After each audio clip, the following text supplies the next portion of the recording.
Now, rather than me try to recap some of the things about Johnny Rockets as a company, why don't you tell us a little bit about the company before we go into the fun stuff about the television show? How many stores do you have? How many are in Orange County? Any other information you think our audience should know? Sure. Okay. We're about to be recognize our 25th anniversary in June. We'll be a company for 25 years, and we're close to 300 restaurants. We're in 28 states, DC and Puerto Rico, and we have about 250 there. And then we're in 14 other countries besides the United States, and we've got about 50 restaurants there. In Orange County specifically, we have 9. In Southern California, we have 44. Oh, fantastic. About how many employees overall in the company? For the company-owned stores and just the ones that we control, about 1,000. Beyond that, certainly in excess of 10,000. Wow, that's fantastic. Now, what everyone's here for is they want to know about what it was like to be on TV. And now, for those of you who don't watch CBS, John was on a show called Undercover Boss. And before we get into talking about your experience there, we're going to show a quick clip of what that show is all about. President and CEO of Johnny Rockets, America's largest chain of 50s diners, poses as a former gym owner looking for a new line of work. Hi, Tom Carter. Nice to meet you. Great. This divorced dad looks... So, what was it like to be on TV? It was a lot of fun, but the whole line of TV adds 10 pounds, I felt like it added like 50. But it was a unique experience. Being able to share that with my kids was a lot of fun. Now, how did the employees not know who you were? I mean, there's cameras going around. How did they not know? Yeah, that's, well, first of all, we almost didn't get, they were interested in our show, but then they thought I might be really hard to disguise because I'm, 6'6" and north of where I should be weight-wise.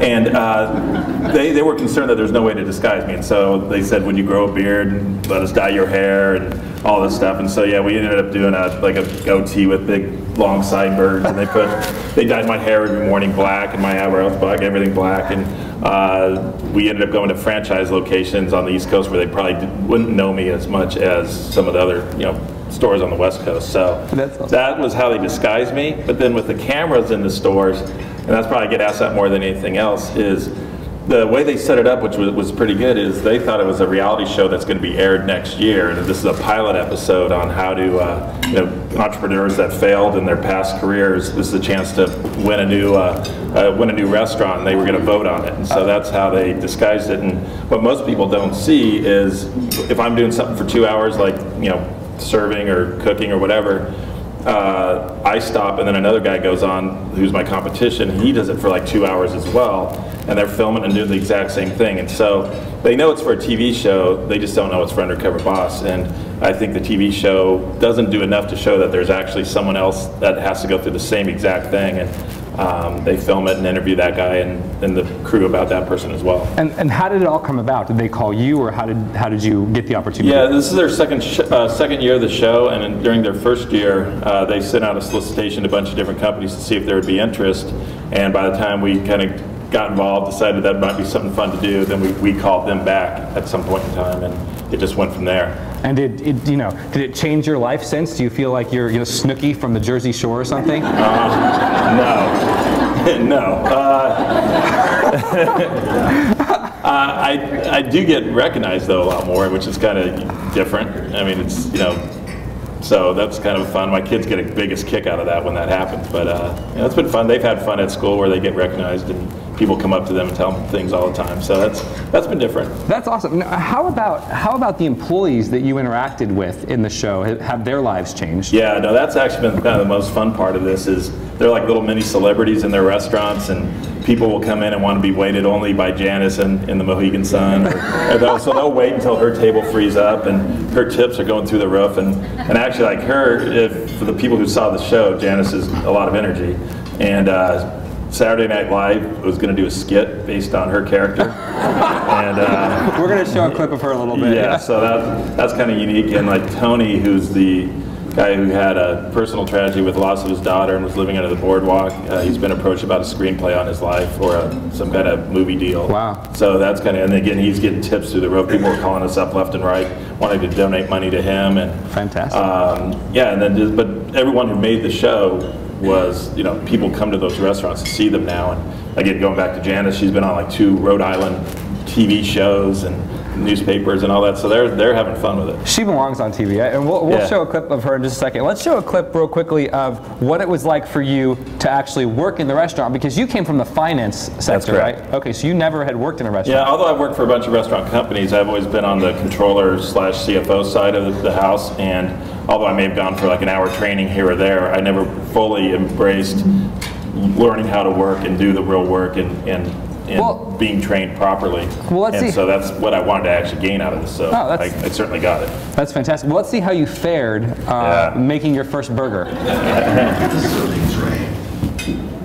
You're gonna do me a rocket double with fries, all right? And I want to get that in under 10 minutes, all right? Under 10? Yeah, your time starts now and go. All right. 10 minutes, Tom. You're on your own now. Right. That's a great amount of fries. That's right. What is the special sauce? Some kind of Thousand. Right. So stay settled. The sideburns, I like the sideburns. Turning or moving. AJ, move it. You got it. French fry, golden brown, crispy. Burger not falling apart. Okay, let's test it though. A little pink there, Tom. I'm not impressed.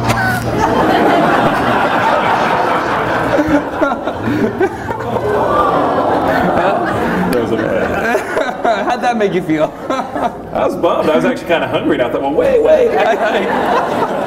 I would have eaten it. So, what did you gain from going into the experience, and did it change anything within the company, your interactions with employees like this? Well, with AJ specifically, what I got out of it was, well, let me back up a second. By being a finance guy and kind of being process driven, and I was convinced there's an IT formula that can be written for everything on how you do every aspect of every job. I went into this thinking, well, how do we maybe improve our training, or there's got to be some kind of process related activity we can do to make the guest server interaction better, the cooks, how do they train or whatever. And so I went into it with that mindset. And so as I started to get to meet the people, I recognized how it's way more about how you interact with people and less about the forms and the processes and all that. So that's kind of the overriding, one of the things I took away from it. But with a guy like AJ, he was so in charge of his kitchen and everything. It was his. He owned it. And so, obviously he was not even an owner of that particular store, let alone the entire system. And he cared so much about his kitchen and his people and doing it the right way. And he was a walking, talking version of this is how we do it at Johnny Rockets, and very disciplined in everything he did. To the point where we were having problems with me keeping a straight face because I would start laughing at things he would start saying, and I'd be turning away from the camera and have to, kind of turn my back to him so he wouldn't see me start laughing because things he would say would just crack me up. Did any policies within the company change based on your experience? Yeah, one of the things I actually did before we even got back is after I'd been through a couple of these sessions, my whole mindset had changed about what's important and how you interact with the guests and the experience. And so I kind of felt foolish that how am I at the corporate office trying to dictate policy or work on different agendas or important items, and I hadn't had the true experience of actually working in a restaurant. And now most of the people we hire usually have some more of an operational background than I do. But I thought it would be a crime not to be back, not to work the restaurant before you can work in the corporate office.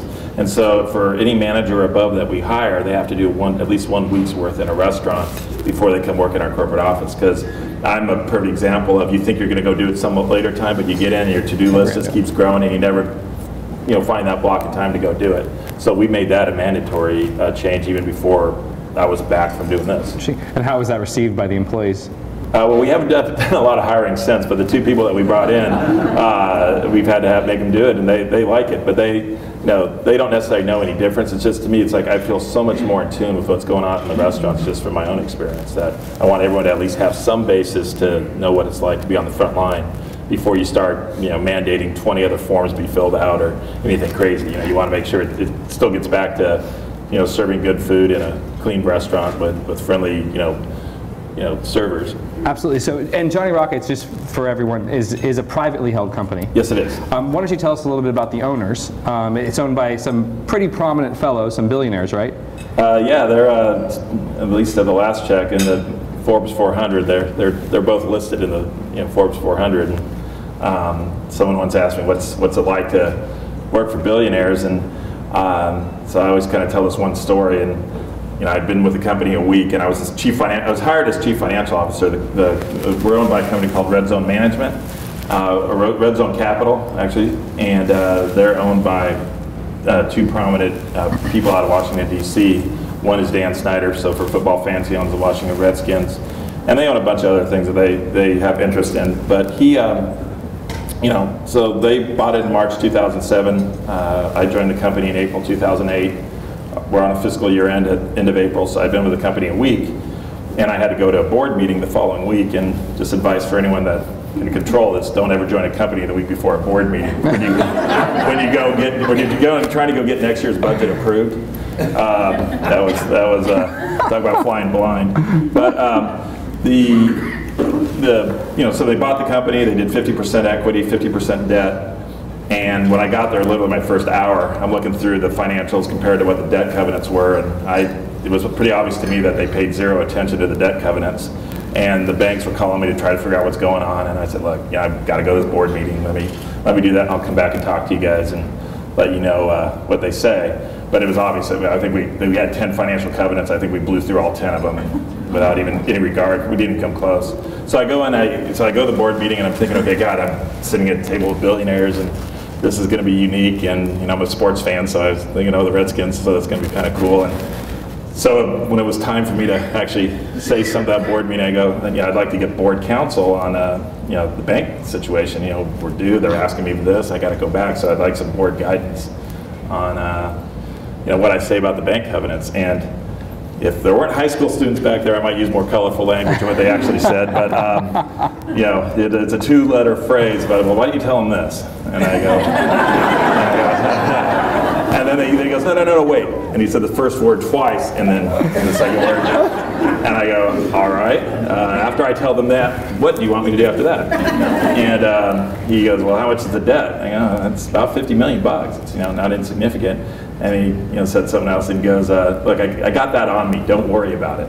And I'm all right. And then we can go. I was like, can we go back to our board meeting? I go, sure. And but then after he pulled me aside, and then he kind of gave me the real scoop, and he said, look, we don't let banks get in our way. If they don't want to work with us, we'll write the check and take them out. Do the best you can to renegotiate it, but we'll never let a bank get in our way. We have big dreams, and banks can't think big. So we have dreams bigger than a bank can finance. If they want to work with us, they will. If they don't, we'll write the check. And after 3 months of failure and trying to renegotiate it, they wrote the check and the bank went away. So from my experience of, and again, I have a lot of other CFO friends out in the restaurant world, that is just such a luxury. And, I can't tell you how fortunate I feel that we got owners that are willing to let us go try to be the company we want to be and not have a bank hold us back. So that was my first experience with walking in and working with them. That's great. Now, was the board happy with the appearance on the show, Undercover Boss? They were more nervous. They thought there was more downside than there was upside to it, because you lose creative control, and you have to trust the process.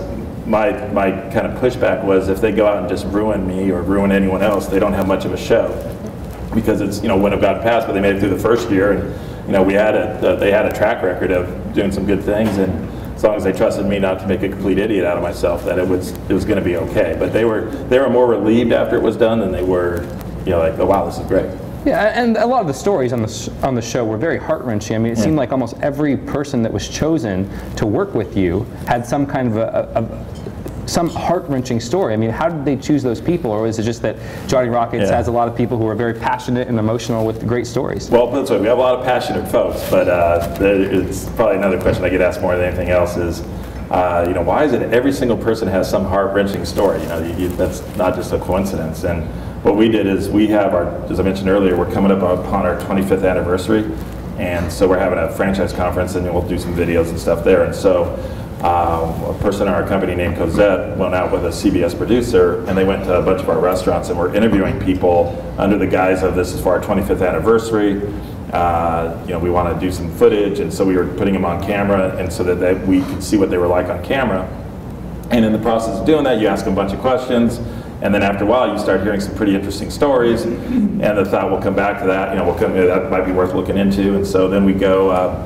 You know, and I wasn't a part of any of this, but she ended up interviewing over 150, I think 155 people, and we narrowed it down to like 20 great stories, and then we couldn't get 10 of them to pass a background check, that we couldn't use them, so they got tossed. And then we were down to about 10, and based on geography of where we were going to travel and how to go cram it into a condensed filming schedule, and getting the landlord and the owner and the individual, or in some cases the parents, to sign off on the waiver that basically trusted us to do whatever we wanted.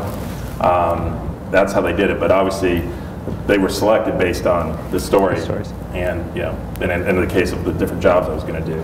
Now, I have a suspicion as to which of the three hit you the hardest, but I'm curious, of the three that you met with, which one kind of hit you the hardest in terms of their story? Well, actually, most people know this. We actually met with 6. We actually did 6 episodes, but then they choose the 4 they think are the best, and then they put it into the show. Okay. So we met with 6, but obviously the guy who lost his daughter and was living under the boardwalk, and you know, that was a tough one.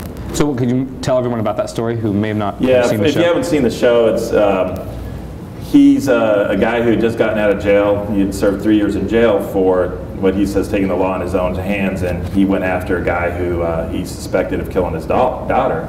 And she was 14 at the time, and I have 2 daughters, 13 or now 14 and 11, and so that one kind of hit too close to home. And how you're thinking like, how do you know if you're not in that same situation, how you don't do the same thing? And he had kind of a hard life anyway, and had been homeless and done some things like that. But he had gotten out of jail. Everyone kind of disowned him, and he was living under the boardwalk in New Jersey.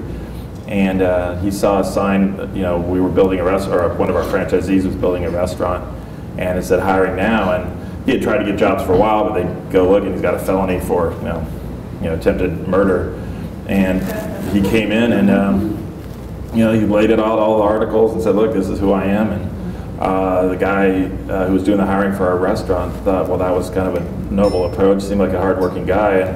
And so when we met his story, and one of the things that, I don't know if people know, but I don't even know who we selected. I don't know the names, I know none of the stories. And so when you meet them for the first time, and then you hear that story, it's kind of like, whoa, it's kind of amazing, but that was the hardest one. And have you stayed in contact with him or any of the others? Yeah, actually they send me emails or texts or different things, and we had some pictures, so I just gave them to Derek over there to send him some pictures of our time together. And yeah, they've been very appreciative, and they're having so much fun with this. It's it's fun. That's great. Well, we have some pictures too. Well, actually not pictures. We have video of one of the more entertaining moments from the show that we're planning to show.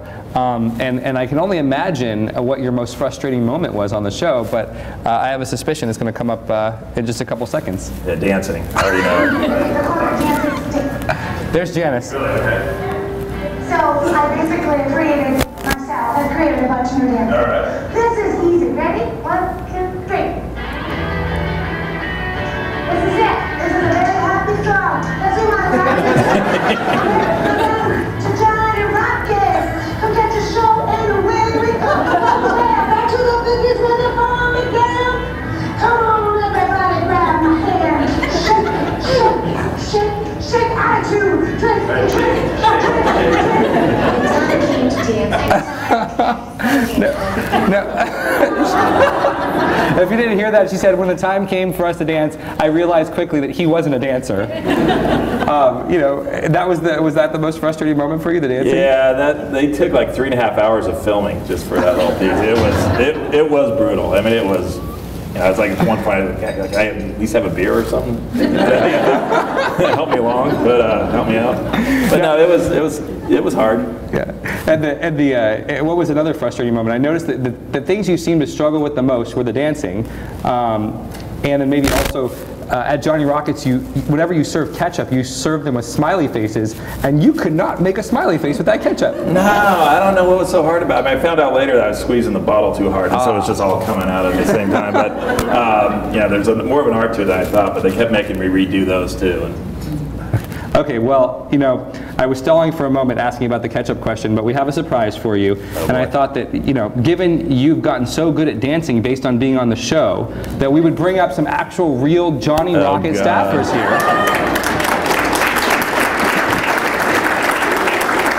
And they would join us up on the stage. You want to come on stage? Yeah, come on. They're going to join us on the stage. I'm going to do this too. And we're going to play a video. I think it's called Respect. And we're going to dance with them, John. Come on. Yeah, I'll do it with you. Yeah, we'll do it. I think. I think you have to start turned around, right? We're going to start with our backs. Okay, you're going to have to teach us real quickly, all right? Because your dance moves are legendary now. Okay, you going to teach us? All right, guys. So what are we doing now? 1, 2, 3. Kisses. Sweetheart. And guess what? So is my money. And all I want you to do for me is just a little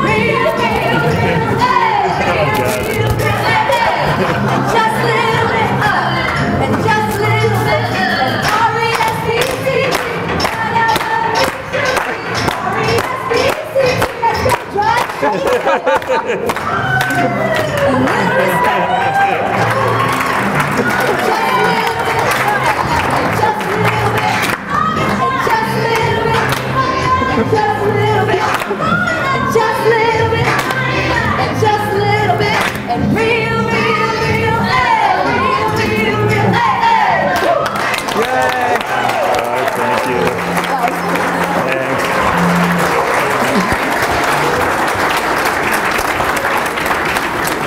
That's kind of cool. Ouch. I think he's gotten better, right? I think he's gotten better since the show. Now, I'm asking maybe a couple more questions, but any major takeaways from the show that you got that really kind of changed the way you do business? Not necessarily how we do business as much as my appreciation for, I mean, one of the things at the end of the day, no matter how much or how smart we think we are in the corporate office and all the different things we do, it doesn't matter until it's just really the guest walking in and the server interaction. And to me, if the server, and what I did learn is their goals are just make them smile or make some kind of connection where you can make eye contact and make a smile or make them laugh, then you've kind of done your job. And they'll be a lot more lenient with you if it takes a little longer to get the order out, or they'll, you know, if you screw up the order or something. But if you have some kind of personal connection, they'll work with you. If you do everything, it could be the greatest food in the world, cleanest restaurant, but if you got a bad attitude, it really doesn't. So it really comes back to that one little interaction, and everything else is secondary. And some of the unique things you do in the restaurants, the dances, the smiley face, and are there anything else that we don't know about? No, you know, we like to think in the, you know, we do best in kind of the entertainment type venues, and where it's kind of a captive audience a little bit, where their, you know, speed of service isn't as critical, because we do have some of those other elements, you know, the music, the jukeboxes, you know, the dancing. You're supposed to dance every half hour, and some restaurants don't do that, and it depends on the venue. You know, it may not work or whatever, but if you only got a half hour for lunch, you know, you've got to get in and out. I don't think they really appreciate it if you're sitting there dancing for 2 minutes and like, my food's over there, you know? Yeah, well, I mean, I think it says a lot about the culture of the company that 3 employees would come during their lunch rush to come help dance in front of the audience, which I think is really special. Now, we've got a little bit of time left in the program, so I think we're going to open it up to questions from the audience. You know, John, I was just wondering, with business owners' eye on the bottom line, and we're all asking our employees to do more than ever, sometimes for less. You talked about your big takeaway was an appreciation for the people that are out there in the stores, meeting with the customers. When this was all said and done and it was sort of revealed who you were and the show was coming out, how did you communicate back to all of your stakeholders, colleagues, in terms of what you had learned? Did you send an email? Did you send a letter? Have you gone around and met? And just how did you express that? Because communication seems so important to kind of holding teams together. Right. Well, there wasn't any one set way we did it. We have a newsletter we send out once a month. We are a relatively small company still, and so we only have 63 franchisees in the U.S., and I live in San Diego, so I drive an hour to hour and a half each way, and so that's a lot of time to kill that I pick up the phone and I usually have some kind of interaction there. We also have a Franchise Leadership Council that has 9 of the 63 on it. We talk to them quite a bit. And so I have ample opportunity to have those discussions. Certainly, you know, Jericho, who's with us, you know, in our public relations department, they send out all the notes and the and the heads up to the fields or the field teams and the people in the restaurant, so they all knew it. And CBS obviously did a good job of publicizing that it was coming out. But I certainly reported back what I learned whenever I had the opportunity to talk about it. But again, it's you hear the keep it simple, stupid scenario, but that really is so true in this. It's just it's just people that want good food in a clean restaurant and friendly service. It's really not much more than that. And I tend to overthink stuff sometimes, so it's just a good reminder to just remember that if you focus on the basics and are great at the basics, the rest is kind of secondary. Well, you said that the owners of the company have dreams, big dreams of the company. So my question is, what are their dreams? And what is the promise that the company makes to the team members that go with them on that big dream? And I guess my last little question is, out of all your employees, 1,000 employees, how many of them will be 20-year employees this year? What percentage? Wow. We just had a ceremony today in our corporate office for a monthly meeting, and I know we got at least 3 people in our office that had 10 years. But I don't know. I do not know that number, and we have someone in this building back there, Terry, somewhere that you could probably figure it out for me. But we probably have less than 20 is my guess, but do you know? No, I don't know that, but it's fairly small. Yeah. But it is of interest to note, and certainly I think at our 25th anniversary coming up, we should probably recognize those people there. The big dreams that you're talking about, if I was to say, what the report card looks like, or what the final score is 20 years from now, we'd probably be 2,000 international and 500 in the U.S. So we got a long ways to go. But the great thing about our brand is we're internationally received very well, and so we can be placed at so many different locations, and in fact the international markets do better than we do here in the United States. So there's something very inviting about our concept on an international level, and then how we communicate that to the employees. I say all the time, again, based on the financial strength of our ownership group, and they dabble in quite a bunch of other businesses, that the opportunities within our company aren't just restricted to Johnny Rockets. There's so many other areas within our ownership group that if we do things right here, we'll have access to and opportunities within all their other interests. So that's a message I try to share as often as possible. I saw you having trouble with making that burger. Would you ever go back to make that burger again? Yeah. Sure. That actually wasn't that hard. I think he was just being overly tough on me.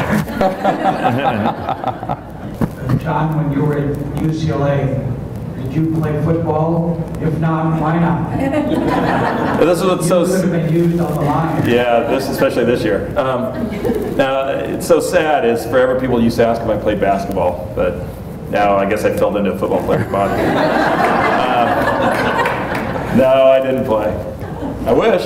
I hold on a second. You went to UCLA? Yes. No one told me I was going to have to sit with a UCLA guy. I'm like, this can't happen. Hey, you're SC? Fight on, yeah. Oh, jeez. I'm Sandy Quinn with the Richard Nixon Foundation, and you're probably very perceptive in terms of numbers. What do you think is ahead for Orange County? Are we ahead of the recovery? Are we going to stay there? What's the outlook? Yeah, I learned a long time ago not to make guesses like that, but I could give you a little bit of perspective on just our company overall, because we're in so many different states. The last 30 weeks we've been positive sales for 26 of them, and if you look at the time period before that, we were only positive for 4 of the 63 weeks before that time period. So I would say that certainly based on our company and the different states that we're in, we're certainly seeing a comeback where people are willing to spend their money a little bit more. I think as a whole, California still trails the rest of the states, and if you were to look at like the restaurant companies that have a huge number of restaurants in California, they're going to report sales numbers that aren't as strong as other companies that have, that have spread out over the rest of the nation.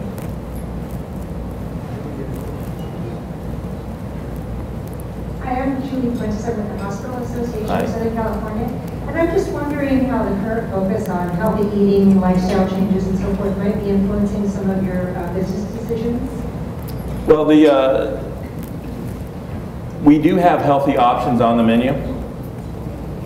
If you're an absolute health freak, you're probably not coming to our store. So, and I was at another concept one time, and everyone was pushing, we got to do turkey burgers, got to have turkey, it's healthy, do all, and so we do all this research on it, and we came back with the top 25 things that are important about being in a, going to a restaurant, decisions made, and health of product was 19th. And so for us to put all this energy into a turkey burger, it's really not what people come to our restaurants for. And at some point in time, if you're doing really well during the week and you want your one escape, maybe we offer that escape. Certainly we will follow all the laws and have all the nutritionals and all the things so people can make the best decision for themselves. And for those that are extremely health conscious, there are good choices on our menu. It's just we find that people still, no matter what, want to have whatever the right word is. Cheat doesn't sound like the right word, but they want to have something where they can go against maybe what's good for them. For all